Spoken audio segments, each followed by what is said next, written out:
Firman Ardiansa, pengedar narkotika jenis sabu-sabu dengan berat bruto 25,42 gram.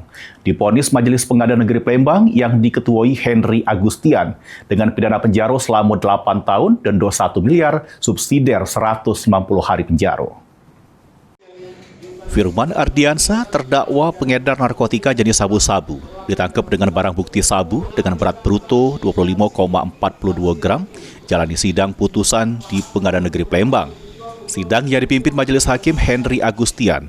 Juru amar putusannya menyatakan terdakwa Firman Ardiansa sudah terbukti secara sah sama meyakin kebersalah ngelaku tindak pidana KTH jadi perantara juru jajo beli narkotika golongan 1 juru bentuk bukan tanaman yang beratnya melebihi 5 gram.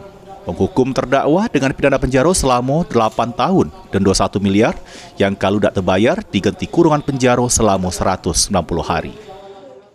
Dijatuhkan pidana terhadap terdakwa Firman Ardiansa alias Jobol bin Panani Hasan. Oleh karena itu dengan pidana penjara selama 8 tahun, denda sebesar 1 miliar rupiah dengan ketentuan apabila dalam waktu 1 bulan pidana denda tidak dibayar, diganti dengan pidana penjara selama 190 hari.